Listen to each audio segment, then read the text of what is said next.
কি তেল দিয়ে রান্না করব, এটা বোধহয় আমাকে এভরি অল্টারনেট পেশেন্ট জিজ্ঞেস করে, যারা ডায়াবেটিস, রক্তচাপজনিত সমস্যা, হার্টের সমস্যায় ভোগেন।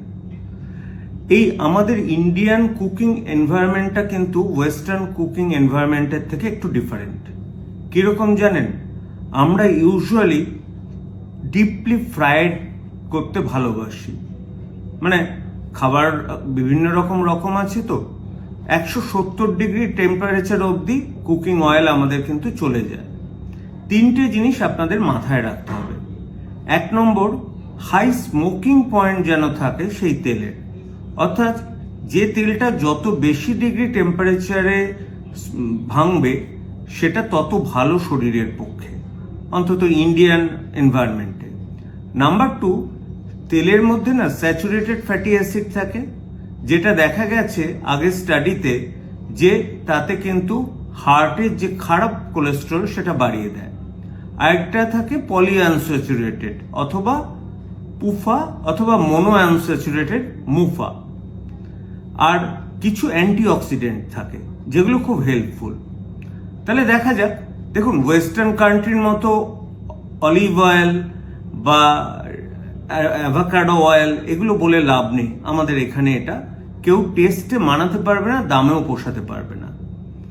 আমরা যে সর্ষের তেল খাই এটা কি খারাপ? একদম না।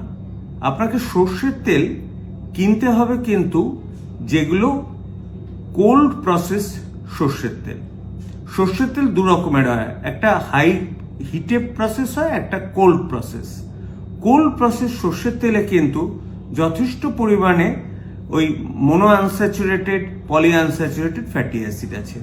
মুশকিলটা হচ্ছে একই তেলে যদি 2-3 বার ভাজা হয় তাহলে কিন্তু ট্রান্স ফ্যাট এগুলো তৈরি হতে থাকে। সর্ষের তেল কিন্তু ভালো, এটা খারাপ নয়, খেতে পারেন। আর সবচেয়ে ভালো যদি কেউ আমায় বলে তাহলে বলবো হচ্ছে, আমি পরে জার্নালটার আমি কোটেশনটা দিয়ে দিচ্ছি, রাইস ব্র্যান অয়েল এবং সানফ্লাওয়ার অয়েল একটা কম্বিনেশন 70:30।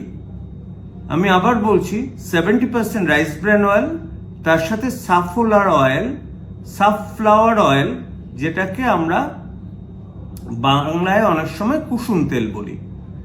এই দুটোর কম্বিনেশন কিন্তু হার্টের পক্ষে সবচেয়ে ভালো। সুতরাং হার্ট এবং জিভ দুটোকে মিলিয়ে আপনার যেটা ভালো মনে হবে আপনারা খেতে থাকুন। আমি শুধু একটা গাইড দিলাম।